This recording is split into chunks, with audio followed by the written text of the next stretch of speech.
शालिनी की हाल ही में एक कंपनी में एज अ टेक्नीशियन नौकरी लगी थी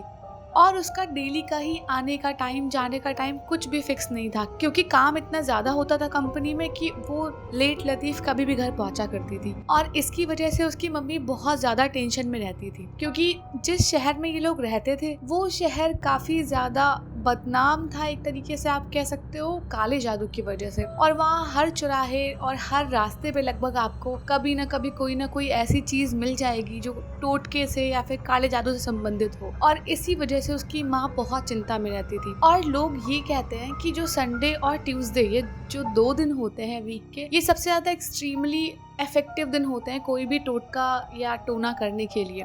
तो उसकी माँ उन दिनों के लिए स्पेशली शालिनी को मना करती थी कि ध्यान से सड़क पे देख के चले और कोई भी चीज को क्रॉस ना करे। तो शालिनी कई बार अपनी मम्मी से मजाक में बोलती थी कि मम्मी मैं स्कूटी से जाते आती हूँ, यहाँ रास्ते में किस चीज को मैं क्रॉस कर दूंगी, आप भी ना पता नहीं क्या क्या चीजें मानते रहती हो। अब शालिनी और उसकी मम्मी के जो बिलीव्स थे वो थोड़े डिफरेंट थे। शालिनी अपने काम वाम में ज्यादा बिजी रहती थी और ज्यादातर चीजों को साइंस के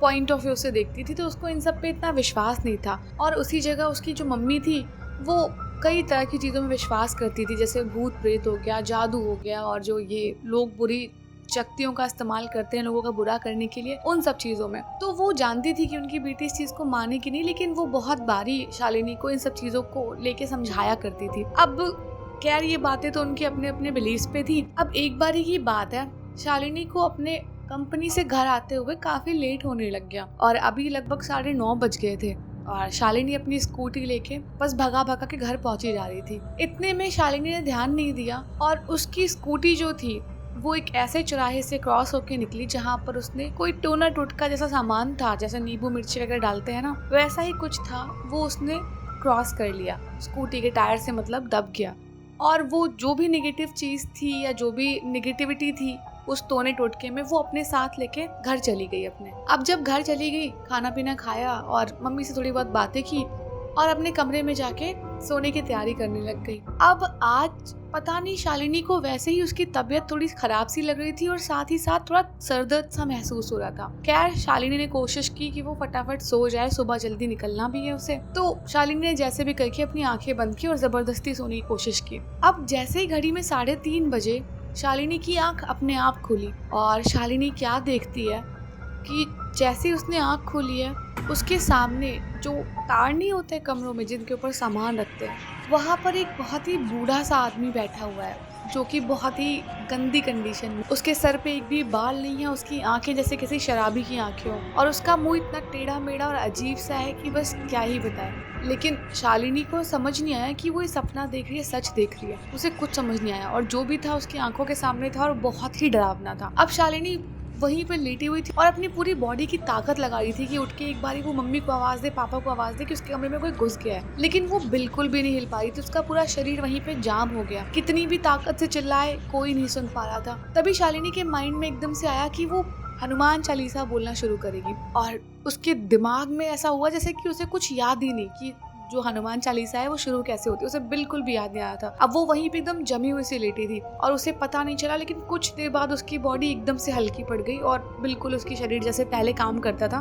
वैसे काम करने लग गया। और जैसे ही उसकी बॉडी फ्री हुई और भाग भाग के जाके अपनी मम्मी को सब कुछ बताने लग गई कि उसने अभी ऐसा कुछ देखा और अपने रूम में आने को बोलने लग गई अपनी मम्मी को। जब उसकी मम्मी रूम में आई तो रूम में सब कुछ नॉर्मल था, ऊपर तार पे सामान रखा था और जैसा सब कुछ घर में था पहले से वैसा ही था, किसी के आने जाने का कोई भी नामो निशान नहीं था। तो उसकी मम्मी ने शालिनी को बोला, हो सकता है अब हम लोग बात कर रहे होंगे ऐसी कुछ तुम्हें सपना आ गया होगा, चलो तुम अभी फिर से आराम कर लो, तुम्हें वैसे भी जल्दी उठना है। तो शालिनी को बड़ा गुस्सा आया कि मम्मी हमेशा बात करती है इन सब बारों में, लेकिन जब आज मैं बता रही हूँ तो विश्वास नहीं कर रही। हालांकि शालिनी भी इन सब बातों को नहीं मानती थी, लेकिन उसने आज कुछ ऐसा महसूस किया जो उसने पहले कभी नहीं किया था। अब ये चीजें जो थी वो रेगुलर होने लग गई थी और अब शालिनी वो सब महसूस कर रही थी जो उसे पहले एक कहानी या फिर मजाक के किस्से लगा करते थे। शालिनी अपने बिस्तर पे जब भी लेटती, रोज रात उसे वैसा ही महसूस होता जैसे उसके सर में बहुत भारीपन है, बहुत ज्यादा उसके पैरों में दर्द होता, कभी उसे बुखार सा लगता। उसे कुछ समझ में नहीं आता कि उसकी हेल्थ खराब हो रही है या फिर ये किसी और चीज का असर है। और कई बार ऐसा भी हुआ कि शालिनी जब लेटी तो उसको ऐसा महसूस हुआ कि वो जो बूढ़ा आदमी रोज देखती है अपनी आंखों के सामने, वो उसकी बॉडी के ऊपर आके ऐसा बैठा हुआ है और उसकी पूरी बॉडी को उसने ऐसा जकड़ रखा है कि वो बिल्कुल भी नहीं हिल सकती और वो ना किसी को बोल सकती ना कुछ। और ये उसकी लाइफ का टॉर्चर सा हो गया। उसकी लाइफ के जो भी 5-10 मिनट ऐसे निकलते, वो सबसे लंबे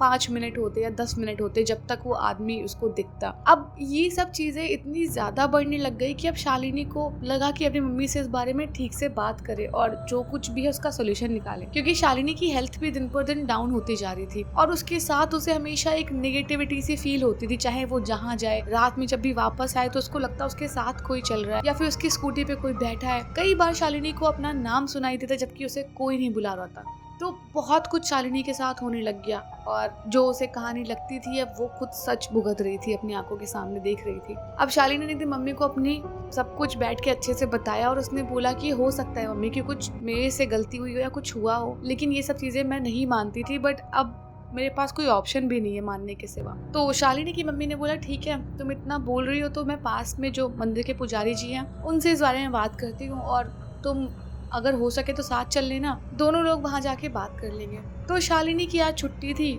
और उसको पहले प्रायोरिटी पे ये काम करना था क्योंकि उसकी लाइफ दिन पर दिन खराब होती जा रही थी। वो अपनी मम्मी के साथ मंदिर गई और पुजारी जी से मिली, सारी बातें बताई कि ऐसा ऐसा कुछ हुआ है और उसके बाद से ये सब मुझे दिख रहा है और मेरी तबीयत दिन पर दिन डाउन होती जा रही है। फिर पुजारी जी ने